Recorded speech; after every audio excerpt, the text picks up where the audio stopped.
Po týdnu zkušeností tady s Mitsubishi Pajero EO bych rád ukázal pár jako detailů, který mě překvapilo, protože tohle je Mitsubishi EO. Není to Pinin, je to EO, ale má volant vlevo, ne vpravo. Ale přece když je to EO, tak má mít volant na pravé straně a kdyby to byl Pinin, tak na straně levé.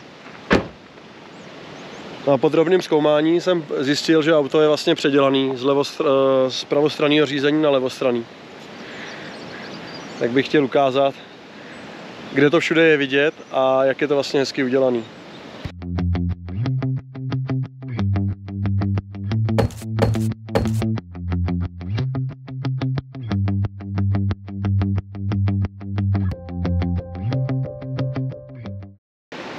Tak nejdřív jako zvenku. Co je vidět zvenku? Zvenku to vypadá normálně, jako řidičsky. Věc, kterou třeba bych čekal jako první, že bude blbě, jsou zrcátka. Zrcátka jsou dobře, ty jsou nejspíš vyměněný. První poznávací znamení je tahle záslepka. A to bývá u japonských aut třetí zrcátko. To si schválně někde najdete na internetu, většina japonských aut má tady zrcátko. Další naprosto do očí bijící jsou styrače. Protože když by člověk měl styrače v normální poloze, tak by vlastně tahle část se nestírala a vadilo by to. Takže tady u tohohle auta je to krásně vidět. Tady dovrtaná díra pro styrač. Plast je opačně, než by měl být, že vlastně styrač normálně je takhle. No a v tomhle místě je díra, zevnitř zaslepená dolepeným plastem.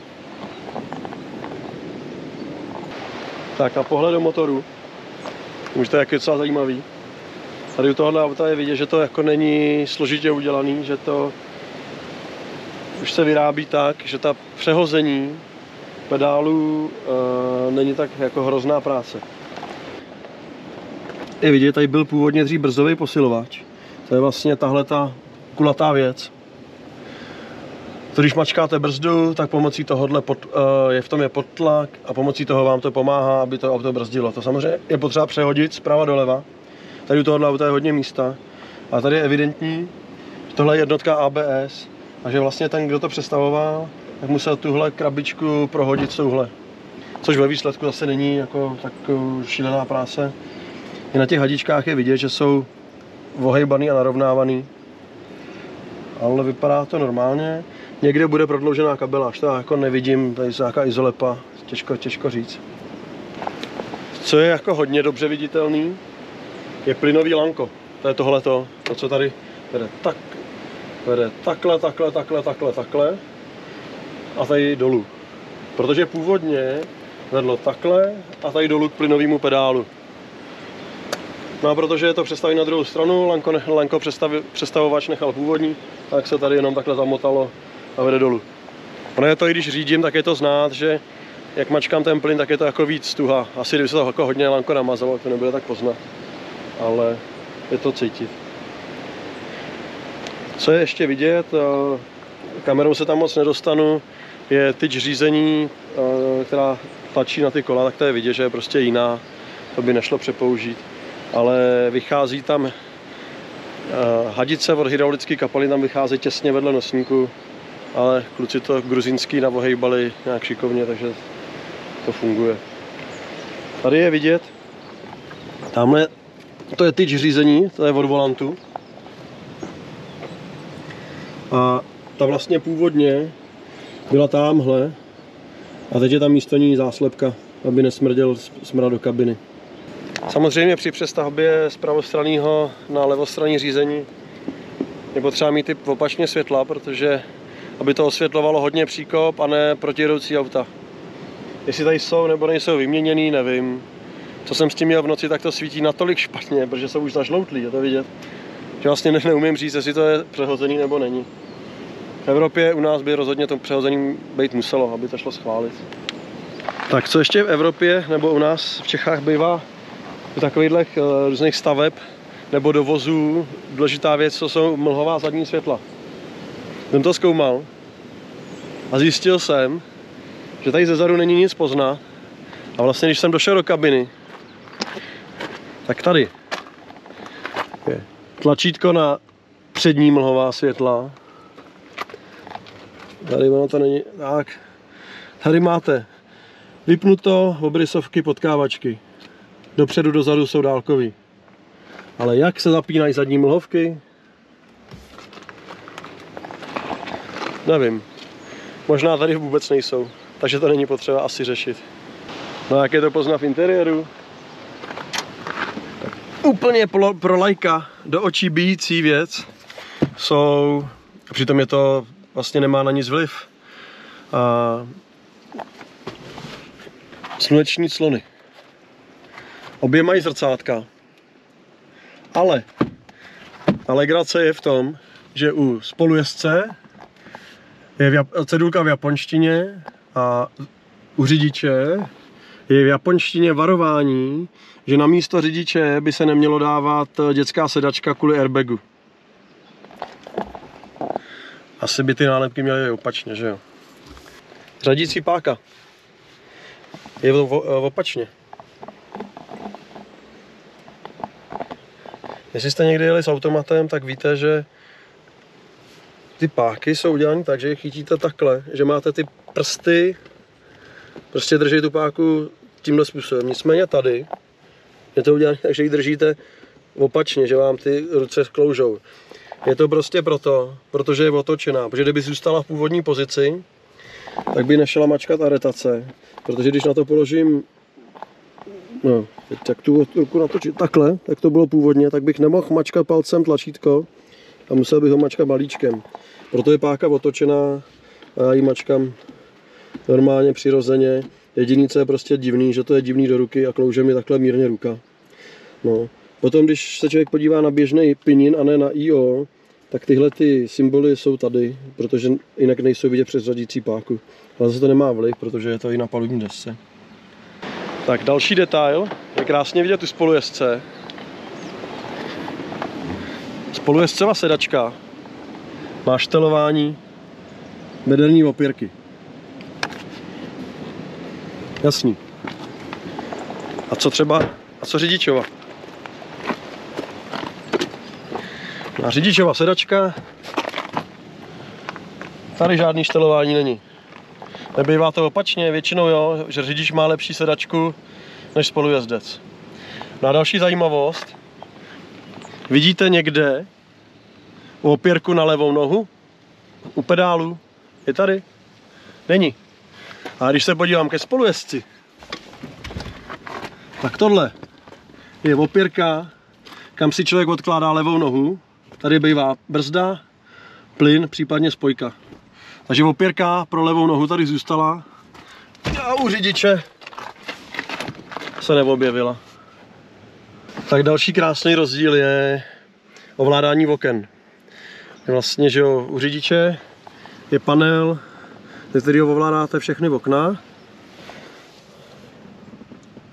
U spolujezdce jenom jedno okno. No a co je na tom divně? Je na tom divně to, že vlastně tlačítko zvýrazněný je to spolujezdcovo, nikoli to řidičovo. Protože celý tenhle ten panel je přehozený z druhé strany. Jenže on má tvar asymetrický a přehodit nejde. Tak to kluci gruzínský vyřešili tak, že ho vlastně tady řízli a ten kus původního panelu tady přilepili a celou tuhletu, ten původní panel, co byl původně vpravo, je nyní vlevo. Tady je to spolujezdce taky vidět, že to je jaká řízlí. Nad řidičem nikdy nebejvá držák na ruku. Tady u spolujezdce je tenhle ten. Vlastně tady všude jsou, nad řidičem taky není. A jde si krásně všimnout, a jak se na té kameře bude vidět. Ale tady je to vymačkaný. Tady je čtvercový tvar v té stropnici a přesně odpovídá tomu tvaru, co je u spolujezdce. No a nejsložitější věc u většiny aut bývá palubní deska. A v tom je podle mě pinin asi úplně skvělej. Protože když se člověk podívá, tak vlastně tady ten tvar toho airbagu a tvar kapličky, stejně tak jako přihrádka tady, kaslík, tady pod volantem tenhle tvar a kaslík, tak je to vlastně všechno stejný. Takže předpokládám, že tohle šlo jenom prohodit mezi sebou a to, co se skrývá pod palubní deskou, to asi jako nechci vidět, protože ta kabeláž bude muset být nějakým způsobem posunutá. Otázkou, jestli je airbag funkční, samozřejmě na palubní desce se tváří, že ano. Nějakým způsobem bylo zasahováno do lišt, ale to jako je vyřešené celkem pěkně, že vlastně tady je vidět, nebo pěkně, už je to jako vidět, tady je folie, která není úplně dobře nalepená, tady jsou detaily, takže to skrývá nějakou práci s touhle lištou a tím pádem nebylo potřeba kupovat novou a tím se ušetřily náklady. Tak ještě jeden detail tady je vidět na koberci, tady býval tyč řízení, tady je koberec je podle toho tvarovaný, tamhle, tam byl brzdový pedál, tady jsou 4 šrouby, úchyt plynového pedálu. No a pak samozřejmě jsou tady vidět ty kabeláž, jak to jako je čarovaný. A tady u spolujezdce je zaslepená dírka a tady má být odvírání haubny. Z legislativních požadavků musí být odvírání haubny u řidiče. Tak se podíváme tam. Tak tady u řidiče, na to není žádný jako ten tvar toho plastu úplně připravený. Tak je tady prostě našrobovaný tenhle ten plechový univerzální odvírač haubny a tím se odvírá kapota. Nepatří to sem, občas jsem do toho kopnul. No a vlastně, když se člověk podívá, detail montáže toho plynového pedálu a brzd, tak je to taky jako mírně hruzostrašný. Když se člověk, jsou vidět, jak je to navařený ty sváry. Tady svár, plechový jeklík, vyvrtaná díra.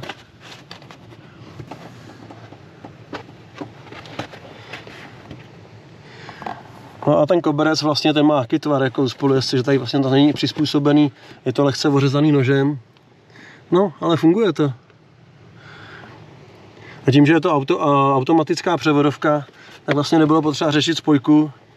A tím pádem ta přeměna byla jako mnohem jednodušší. No, tady ten plynový pedál je vidět, že je vyrobený jako na koleni. No. To není moc hezký. A co ještě není moc hezký, je vidět tady tenhle nějakým způsobem svařovaná ta řídící tyč. Tak ještě jedna úplně luxusní vychytávka, jo. Já jsem auto nastartoval. Je to vidět. Svítí, že nejsem zapnutý. Já. Teď se spolujezdec taky není zapnutý, zapne se. Já nejsem zapnutý. A už to nesvítí. Teď se spolujezdec odpoutá. Už to svítí. Teď se připoutám já. A furt to svítí. Teď se připoutá spolujezdec. A už to nesvítí. Je to prostě opačně.